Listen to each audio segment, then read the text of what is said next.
हरि ओम। ओम नमः शिवाय।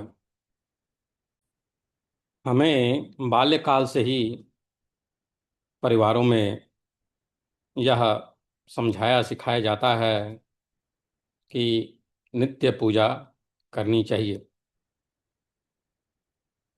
कम से कम मेरे परिवार में तो ऐसा था। परंतु उसकी उपयोगिता के विषय में जब प्रश्न किया जाता था, लोग प्रश्न करते थे, तो उसका क्या उत्तर है, वह ज्ञान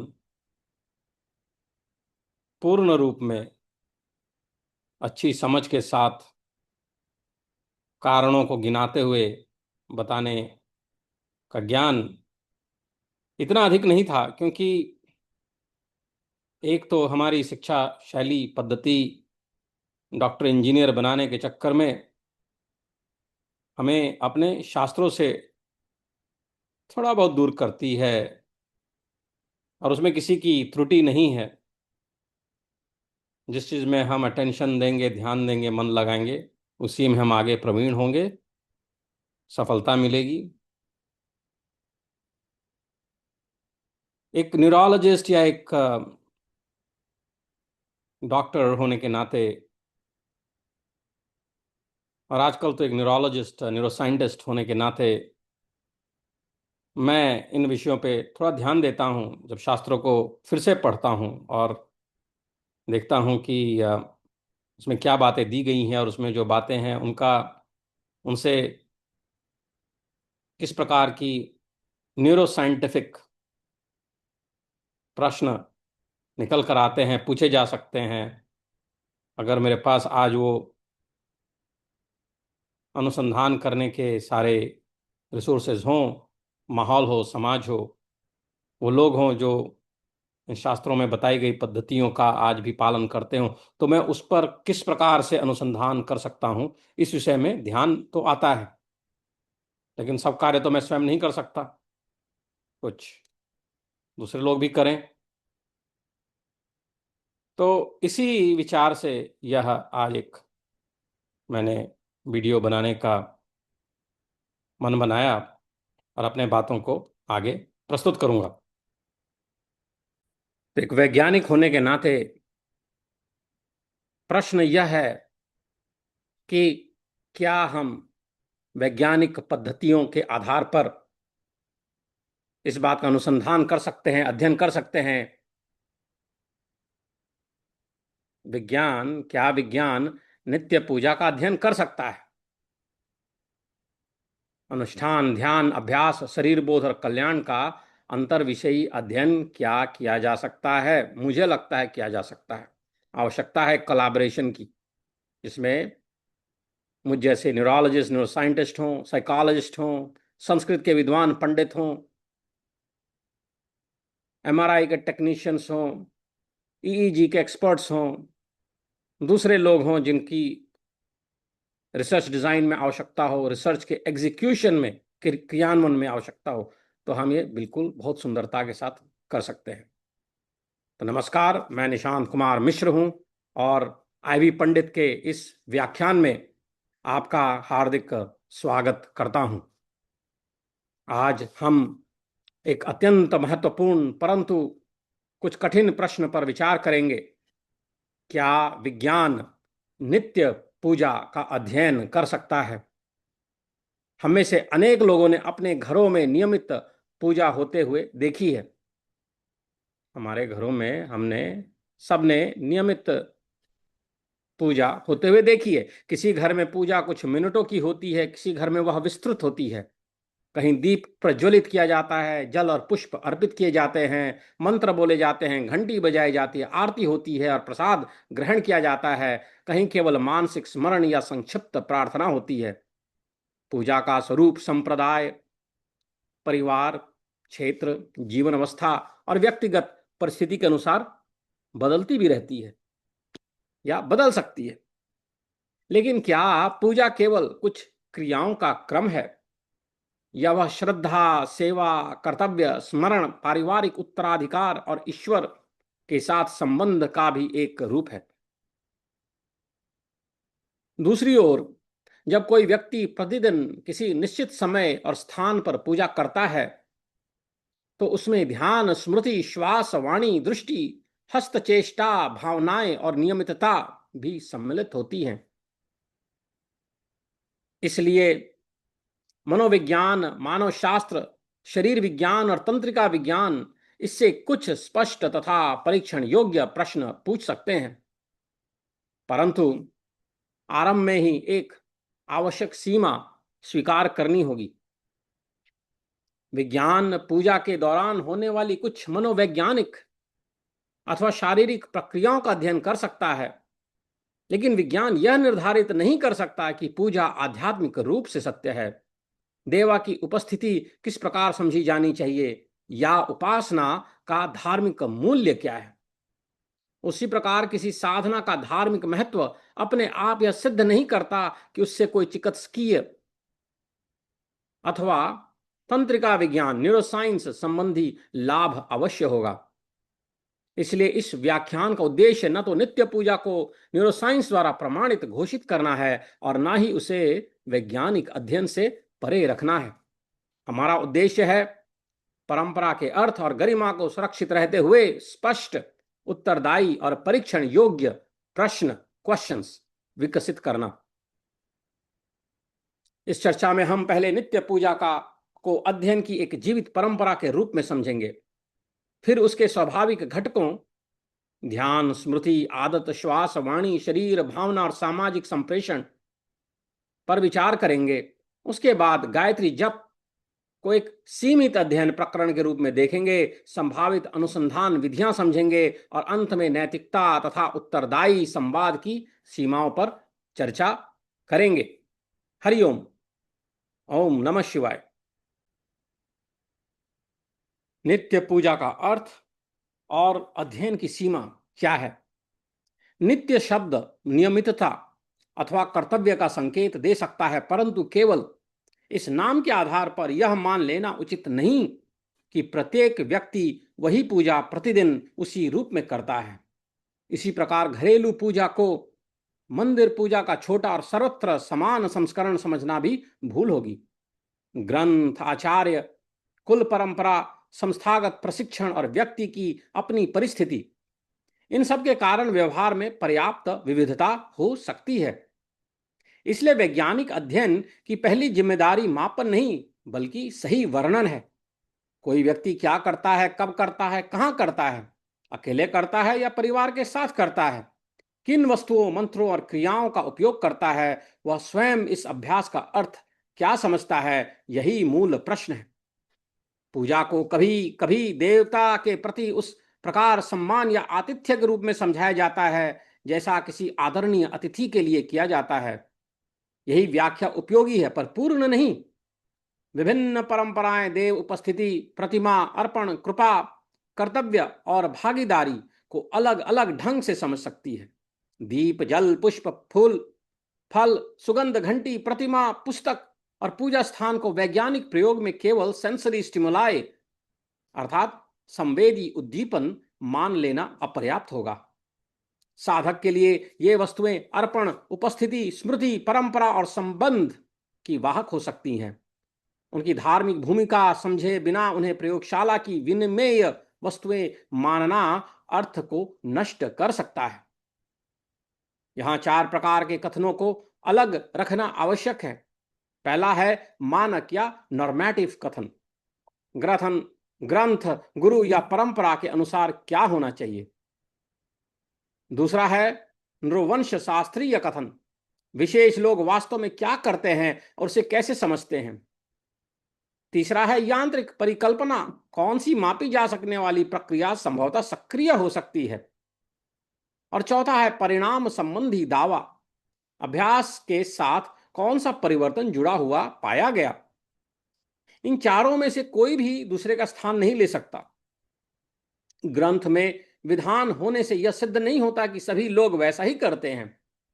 किसी व्यक्ति का नियमित अभ्यास अपने आप यह सिद्ध नहीं करता कि वह केवल आदत के कारण ऐसा करता है।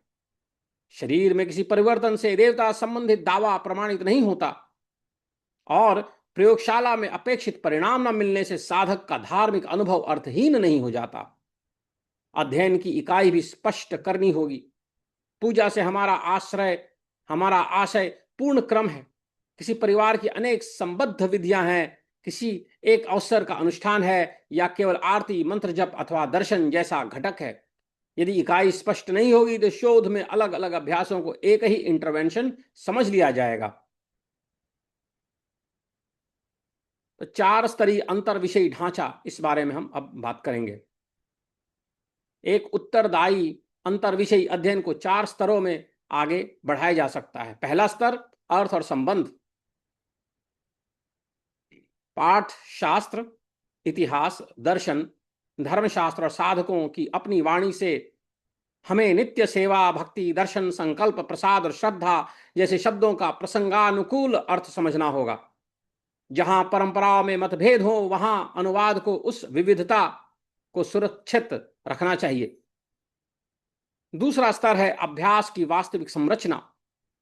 इसमें क्रम, समय, अवधि, स्थान, वस्तुएं, शारीरिक दिशा, बोली जाने वाली भाषा, ध्वनि, दृष्टि, गंध, स्पर्श, परिवार की भागीदारी और स्वीकार्य परिवर्तन दर्ज किए जाएंगे। यहां प्रत्यक्ष अवलोकन, साक्षात्कार और टास्क एनालिसिस उपयोगी होगा। तीसरा स्तर है संभावित प्रक्रियाएं। संभावित प्रक्रियाएं स्थिर संकेत किसी दिनचर्या को प्रारंभ करने में सहायता कर सकते हैं। क्रमबद्ध क्रियाएं सीक्वेंस मेमोरी से संबंधित हो सकती हैं। मंत्र पाठ, वाणी, श्रवण, निरीक्षण, स्मृति और श्वास का समन्वय कर सकता है। दृष्टि और हस्तचेष्टा ध्यान को व्यवस्थित कर सकती हैं। अर्पण, मूल्यबोध, कृतज्ञता अथवा संबंधात्मक भावना को सक्रिय कर सकता है। औपचारिक समापन साधारण गतिविधि में लौटने का संकेत बन सकता है। परंतु ध्यान रहे, ये संभावनाएं हैं, पूजा की संपूर्ण व्याख्या नहीं। किसी धार्मिक अभ्यास को उसके कॉग्निटिव कंपोनेंट्स की सूची में बदल देना रिडक्शनिज्म होगा। चौथा स्तर है परिणाम। तत्काल परिणामों में तन्मयता, शांति, भावनात्मक सक्रियता, जुड़ाव, कर्तव्य पूर्ति की अनुभूति अथवा चिंतन की दिशा में परिवर्तन हो सकता है। दीर्घकाल में नियमितता, ध्यान की आदतें, भावनात्मक नियमन, पारिवारिक निरंतरता, पहचान, सामाजिक सहयोग, बोझ, संघर्ष अथवा कल्याण में परिवर्तन संभव है। परिणाम लाभकारी, तटस्थ, मिश्रित या प्रतिकूल भी हो सकते हैं। वे व्यक्ति की स्वेच्छा, विश्वास, सामाजिक परिस्थिति, समय के दबाव, स्वास्थ्य और अभ्यास कौशल पर निर्भर कर सकते हैं। इसलिए केवल उन आउटकम्स को चुनना अनुचित होगा जिनमें लाभ मिलने की संभावना अधिक दिखाई देती है। ध्यान और संज्ञानात्मक नियंत्रण के विषय में अब हम बात करेंगे। अब हम कुछ संभावित शोध क्षेत्रों के बारे में विषय में बात करेंगे। सबसे पहले ध्यान और कॉग्निटिव कंट्रोल। पूजा करते समय व्यक्ति को क्रियाओं का क्रम याद रखना पड़ सकता है। विभिन्न वस्तुओं का उपयोग करना पड़ सकता है। मंत्र या पाठ बोलना पड़ सकता है। समय का ध्यान रखना पड़ सकता है और गलती होने पर सुधार करना पड़ सकता है। इससे यह परिकल्पना बनती है कि पूजा के कुछ रूप क्रमबद्ध ध्यान और क्रिया नियोजन से संबंधित हो सकते हैं। लेकिन अनुभवी साधक विस्तृत पूजा भी सहजता से कर सकता है, क्योंकि वर्षों के अभ्यास से छोटे छोटे चरण बड़े चंक्स में संगठित हो जाते हैं। इसलिए उसका सुचारू प्रदर्शन यह आवश्यक नहीं दर्शाता कि उसकी सामान्य अटेंशनल कैपेसिटी हर कार्य में अधिक है। वह केवल उसी प्रशिक्षित क्रम में अत्यंत दक्ष हो सकता है, एक्सपर्ट हो सकता है। शोध को ट्रेन सीक्वेंस और सामान्य ध्यान में अंतर करना होगा। आई ट्रैकिंग यह बता सकता है कि दृष्टि कहां जाती है। अनुभव सैंपलिंग पूछ सकती है कि व्यक्ति का मन कहां था। व्यवहारात्मक परीक्षण यह जांच सकता है कि कोई प्रभाव पूजा से बाहर दूसरे कार्यों तक जाता है या नहीं। शारीरिक स्थिरता को स्वतः ध्यान और आध्यात्मिक तन्मयता नहीं समझना चाहिए। आदत, भावी स्मृति और समय की संरचना, इस विषय में अब हम थोड़ा विचार करेंगे। नियमित पूजा प्रायः समय, स्थान, स्नान, भोजन, सूर्योदय या किसी घरेलू घटना से जुड़ी होती है। हैबिट सीक्वेंस के अनुसार स्थिर कॉन्टेक्स्ट किसी व्यवहार को शुरू करना आसान बना सकता है। प्रोस्पेक्टिव मेमोरी यह पूछती है कि व्यक्ति उचित समय पर अपने पूर्व संकल्प को कैसे याद करता है। फिर भी पूजा को केवल ऑटोमेटिक हैबिट कहना पर्याप्त नहीं होगा। साधक भक्ति, कर्तव्य, परिवार की अपेक्षा, भय, प्रेम, अनुशासन अथवा व्यक्तिगत संकल्प के कारण पूजा कर सकता है। कभी कभी एक ही व्यक्ति में ये अनेक कारण साथ उपस्थित हो सकते हैं। दैनिक डायरी, समय सूचक अभिलेख और छोटे अनुभवात्मक प्रश्न यह समझने में सहायता कर सकते हैं कि नियमितता किस सीमा तक स्थिर संकेतों से और किस सीमा तक सचेत प्रतिबद्धता से आती है। डिजिटल अथवा पैसिव मेजरमेंट्स केवल स्पष्ट सहमति के साथ होना चाहिए, क्योंकि घरेलू धार्मिक जीवन की गोपनीयता अत्यंत महत्वपूर्ण है। अब हम शरीर, सामग्री, भावना और सामाजिक संप्रेषण इस विषय में बात करेंगे। नित्य पूजा एक एम्बॉडीड अर्थात शरीर में घटित और मटेरियल अर्थात वस्तुओं से जुड़ा अभ्यास भी है। आसन, हस्त मुद्रा, दृष्टि, स्पर्श, ध्वनि, सुगंध, दीप की लौ, भोजन और स्थान की व्यवस्था अनुभव को आकार देते हैं। वातावरण स्मृति और ध्यान को सहारा दे सकता है, किंतु पूजा की वस्तुओं को लैबोरेटरी प्रॉप्स मानकर बदल देना तभी उचित होगा जब उनके अर्थ और स्वीकार्य उपयोग को समझ लिया गया हो। किसी समुदाय के लिए पवित्र वस्तु को मनमाने ढंग से प्रयोगात्मक वस्तु बनाना नैतिक और वैचारिक दोनों प्रकार की त्रुटि हो सकती है। भावनात्मक स्तर पर पूजा केवल शांति उत्पन्न करे यह मान लेना भी अनुचित है। उसमें भक्ति, कृतज्ञता, श्रद्धा और आशा हो सकती है, परंतु शोक, अपराध बोध, भय, आध्यात्मिक संघर्ष, थकान या दायित्व का दबाव भी हो सकता है। अनुष्ठान कभी भावनाओं को शांत कर सकता है और कभी उन्हें तीव्र भी कर सकता है। इसलिए अध्ययनों में पॉजिटिव और नेगेटिव अफेक्ट दोनों, स्वेच्छा, दायित्व का अनुभव, आध्यात्मिक संघर्ष और सामाजिक परिस्थिति मापनी चाहिए। केवल लाभकारी परिणामों की खोज कन्फर्मेशन बायस उत्पन्न कर सकता है। पूजा अकेले की जाए तब भी वह सामाजिक इतिहास से जुड़ी होती है। व्यक्ति ने उसे माता पिता, दादा दादी, गुरु, पुरोहित, पुस्तक, संस्था या समुदाय से सीखा हो सकता है। इसके माध्यम से भाषा, कथाएं, ध्वनि, लिंग भूमिकाएं, पारिवारिक उत्तरदायित्व और पहचान अगली पीढ़ी तक पहुंच सकते हैं। इसलिए नित्य पूजा पर शोध केवल व्यक्ति के मस्तिष्क तक सीमित नहीं होना चाहिए। परिवार, जीवन क्रम और सांस्कृतिक संप्रेषण भी उतने ही महत्वपूर्ण विषय हैं। अब इससे संबंधित हम श्वास, वाणी और शरीर विज्ञान पर विचार करेंगे। मंत्र अथवा स्तोत्र का उच्चारण, क्रमबद्ध गति, आसन और भावनात्मक अवस्था श्वास तथा ऑटोनॉमिक मेजर्स को प्रभावित कर सकते हैं। बोलने के दौरान श्वास सामान्य मौन विश्राम से स्वाभाविक रूप से बदलती है। लयबद्ध पाठ इस परिवर्तन को और व्यवस्थित कर सकता है। यदि पूजा अथवा जप के समय हृदय गति या ऑटोनॉमिक रिदम में परिवर्तन दिखे तो तत्काल स्टेट मार्कर होगा। उसमें दीर्घकालीन स्वास्थ्य लाभ स्वतः सिद्ध नहीं होगा। शोध में श्वसन दर, रेस्पिरेटरी रेट, वाणी, आसन, गति और एक्सपेक्टेंसी को साथ मापना होगा, मेजर करना होगा। तुलना केवल मौन विश्राम से नहीं हो, बल्कि पेस्ड ब्रीदिंग, सामान्य पाठ, परिचित लौकिक वाक्य और पैसिव लिसनिंग जैसे सक्रिय कंपैरेटर से भी करनी होगी। तभी हम यह समझ पाएंगे कि परिवर्तन में श्वास, ध्वनि, अर्थ, लय तथा श्रद्धा का संभावित योगदान क्या है। अब हम गायत्री मंत्र, गायत्री जप एक सीमित अध्ययन प्रकरण इस पर विचार करेंगे। गायत्री जप पर हम विचार करेंगे।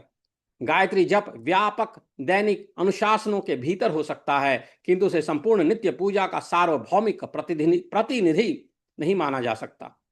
उसका पाठीय इतिहास, अधिकार, दीक्षा, उच्चारण, छंद, धार्मिक अर्थ और संध्या वंदन से संबंध विशेषज्ञों के सहयोग से समझना होगा।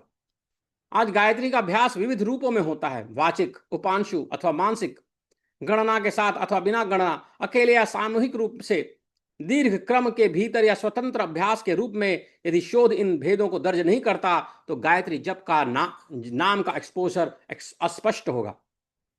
गायत्री जप नाम का एक्सपोजर अस्पष्ट होगा।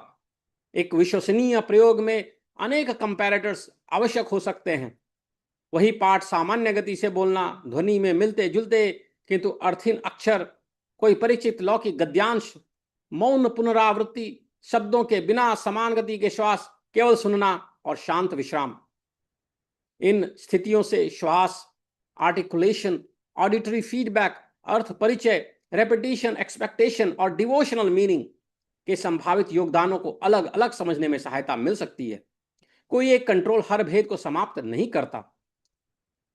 गायत्री अभ्यास पर कुछ छोटे प्रोस्पेक्टिव स्टडीज ने ध्यान, स्मृति या मनोदशा में सुधार की सूचना दी है, परंतु कन्वीनियंस सैंपल, दुर्बल एलोकेशन, एक्टिव कंट्रोल की अनुपस्थिति, अनेक आउटकम्स और सीमित ब्लाइंडिंग जैसे कारणों से ऐसे निष्कर्ष प्रारंभिक माने जा सकते हैं, प्रिलिमिनरी माने जा सकते हैं। उचित अगला कदम लाभ का बड़ा दावा करना नहीं, बल्कि प्री रजिस्टर्ड रेप्लिकेशन करना है। पारदर्शी विधि, विश्वसनीय कंपैरेटर, प्रतिकूल अनुभवों की निगरानी और व्यक्तियों में विविध परिणामों का आकलन। तो अब मैं 5 चरणों वाला अनुसंधान कार्यक्रम, उस विषय में विचार प्रकट करूंगा। चरण 1, पहला चरण, सहयोगपूर्ण वर्णन। शोधकर्ताओं, साधकों, कर्मकांड विशेषज्ञों, संस्कृत विद्वानों, मानव शास्त्रियों और समुदाय के प्रतिनिधियों को मिलकर प्रैक्टिस ऑन्टोलॉजी विकसित करनी चाहिए। अर्थात यह स्पष्ट सूची कि अभ्यास में कौन से चरण, विकल्प, त्रुटि, सुधार, अर्थ और सीमाएं हैं। वीडियो सहायित साक्षात्कार उपयोगी हो सकते हैं, पर रिकॉर्डिंग की अनुमति और पवित्र स्थान की मर्यादा अनिवार्य होगी। किसी एक संस्था की पद्धति को सभी हिंदू परंपराओं का मानक नहीं बनाया जा सकता। दूसरा चरण, प्राकृतिक परिवेश में अवलोकन। प्राकृतिक, घरेलू या सामुदायिक परिवेश में बार बार अवलोकन से अवधि, समय, व्यवधान, क्रम की स्थिरता, परिवार की भागीदारी और उसी व्यक्ति में दिन प्रतिदिन परिवर्तन समझे जा सकते हैं। एक विशेष सजावटी या कैमरे के लिए आयोजित सत्र सामान्य दिनचर्या का प्रतिनिधि नहीं भी हो सकता है, इसलिए रिपीटेड सैंपलिंग आवश्यक है। तीसरा चरण, आरंभिक साधकों का भावी अनुगमन। जो लोग स्वेच्छा से कोई अभ्यास आरंभ कर रहे हों, उनका प्रशिक्षण से पहले मूल्यांकन करके समय के साथ अनुगमन किया जा सकता है।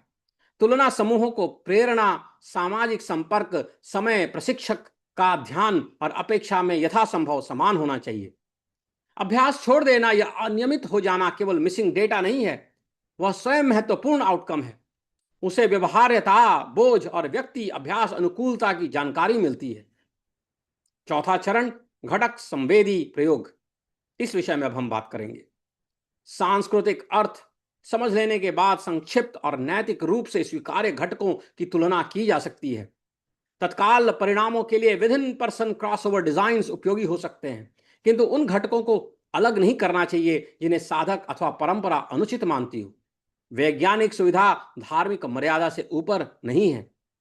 पांचवा चरण, सामान्यीकरण और तंत्र की परीक्षा। प्रारंभिक निष्कर्षों को दूसरी जनसंख्या, अदर पॉपुलेशन और दूसरे परिवेश, दूसरे कॉन्टेक्स्ट में दोहराना होगा। यदि सीक्वेंस लर्निंग का प्रभाव प्रस्तावित है तो उसे किसी अन्य क्रमबद्ध कार्य में भी पूर्वानुमान करना चाहिए। यदि श्वास किसी फिजियोलॉजिकल चेंज की मुख्य व्याख्या है तो रेस्पिरेशन मैच्ड कंडीशन में अनुष्ठान विशिष्ट प्रभाव कम होना चाहिए। समर्थन करने वाली और प्रतिद्वंदी दोनों व्याख्याएं पहले से लिखी जानी चाहिए। नल फाइंडिंग असफलता नहीं, वह सिद्धांत को सीमित और अधिक सटीक बनाती है। अगला हम बात करेंगे मापन और कारणात्मक निष्कर्ष की। पूजा अभ्यास को केवल हाँ या ना एक प्रश्न से नहीं मापा जा सकता। न्यूनतम विवरण में परंपरा या लीनिएज, वास्तविक घटक, आवृत्ति, अवधि, प्रारंभ की आयु, कुल वर्षों का अनुभव, हाल की नियमितता, सीखने का माध्यम, स्वेच्छा, पारिवारिक भागीदारी, भाषा की समझ, व्यक्तिगत अर्थ और जीवन में आए परिवर्तन सम्मिलित होने चाहिए। विश्वास, पहचान और अभ्यास को अलग अलग मापना चाहिए। कारणात्मक निष्कर्ष में अनेक बाधाएं होंगी। सेल्फ सिलेक्शन, शिक्षा और आर्थिक स्थिति, परिवार का वातावरण, नींद, स्वास्थ्य व्यवहार, सामाजिक रूप से वांछित उत्तर, एक्सपेक्टेंसी, सर्वाइवरशिप और रिवर्स कॉजेशन। अनुभवी साधक प्रशिक्षण से पहले ही गैर साधकों से अलग हो सकते हैं, इसलिए क्रॉस सेक्शनल ब्रेन स्कैन में अंतर मिलना यह सिद्ध नहीं करता कि वर्षों की पूजा ने वह अंतर उत्पन्न किया है। सहसंबंध और कारण में भेद बनाए रखना होगा। आउटकम विश्वसनीय और प्रश्न से संबंधित होना चाहिए। न्यूरो इमेजिंग तभी उचित है जब कोई विशिष्ट मैकेनिस्टिक प्रश्न सरल व्यवहारात्मक अथवा फिजियोलॉजिकल मेजर से उत्तरित ना हो सके। महंगी तकनीक अपने आप अच्छे विज्ञान का प्रमाण नहीं होती। लोगों को लगता है कि एमआरआई करा दिया, ईजी करा दिया, रिसर्च करा दिया। महंगे तकनीक अपने आप अच्छे विज्ञान का प्रमाण नहीं होती। मेथोडोलॉजी इंपॉर्टेंट है और उसका ज्ञान हमारे इंडियन नॉलेज सिस्टम के माध्यम से सारे विद्यार्थियों और सारे शोधकर्ताओं को मिलना चाहिए। व्यवहार, श्वसन, एम्बुलेटरी फिजियोलॉजी, दैनिक अनुभव, एडहेरेंस और क्वालिटेटिव इंटरव्यूज कई बार ब्रेन इमेजिंग से अधिक उपयोगी हो सकते हैं। साधक की कथा को केवल किसी न्यूमेरिकल रिजल्ट की पुष्टि साधन नहीं बनाना चाहिए। गुणात्मक और मात्रात्मक ज्ञान की अपनी अपनी भूमिका है। आगे अब हम नैतिकता, शासन और उत्तरदायी संवाद इस विषय पर ध्यान करते हैं। धार्मिक अभ्यास पर शोध सामान्य पार्टिसिपेंट प्रोटेक्शन से अलग जाता है, से आगे जाता है। धार्मिक अभ्यास पर शोध सामान्य पार्टिसिपेंट प्रोटेक्शन से आगे जाता है। सहमति में पवित्र स्थान, प्रतिमा, आवाज, मंत्र, अनुष्ठान ज्ञान और संभवतः सीमित सामग्री की रिकॉर्डिंग स्पष्ट रूप से शामिल होनी चाहिए।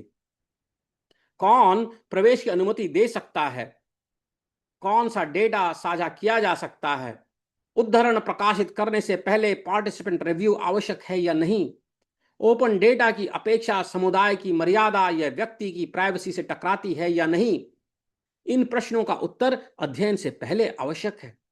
गुरु, परिवार, संस्था या शोधकर्ता की ओर से भाग लेने का दबाव नहीं होना चाहिए। प्रतिभागी बिना अपराध बोध और बिना दंड के पीछे हट सके। Guilt, distress, conflict, fatigue, respiratory discomfort अथवा अनवांटेड स्पिरिचुअल एक्सपीरियंस की रिपोर्टिंग और सहायता की व्यवस्था होनी चाहिए। जनसंचार में रोमांटिसाइजेशन और डिबल्किंग दोनों से बचना चाहिए। प्राचीन तकनीक, न्यूरोसाइंस द्वारा प्रमाणित और साइंटिफिकली वैलिडेटेड स्पिरिचुअलिटी जैसे वाक्य अलग अलग प्रमाण क्षेत्रों को मिला देते हैं। इसके विपरीत प्रयोगशाला में किसी प्रस्तावित मनोवैज्ञानिक प्रभाव की पुष्टि न होना पूजा के धार्मिक मूल्य का निर्णय नहीं करता। समुदाय की साझेदारी वर्णन को अधिक सही बनाए, वह वैध नकारात्मक परिणामों पर वीटो ना बने। आगे हम बात करेंगे व्यापक अर्थ और तुलनात्मक संभावना की। नित्य पूजा वैज्ञानिक रूप से रोचक है क्योंकि वह अलग अलग समय स्तरों पर क्रिया को व्यवस्थित करती है। कुछ मिनटों में वह वस्तु हस्तचेष्टा, वाणी, ध्यान और भावना को जोड़ती है। दिनों में वह पुनरावृत्ति और समय संरचना बनाती है। वर्षों में वह सीखने, पहचान, परिवार की स्मृति और जीवन क्रम का भाग बन सकती है। कोई एक विषय इन सभी स्तरों का वर्णन नहीं कर सकता। रिचुअल स्टडीज अर्थविहीन अपचयन से बचा सकता है। पाठशास्त्र ऐतिहासिक और मानक कथन स्पष्ट कर सकता है। मानव शास्त्र जीवित विविधता दिखा सकता है। मनोवैज्ञानिक स्पष्ट कॉन्स्ट्रक्ट्स और कंपटीशन एक्सप्लेनेशन विकसित कर सकता है। फिजियोलॉजी और न्यूरोसाइंस चुनिंदा प्रक्रियाएं माप सकते हैं। एथिक्स और कम्युनिटी गवर्नेंस उत्तरदायी पहुंच सुनिश्चित कर सकती है। इस ढांचे की तुलनात्मक संभावना भी है। नियमित पूजा, प्रेयर, चैंटिंग और हाउस होल्ड रिचुअल अनेक धार्मिक परंपराओं में पाए जाते हैं।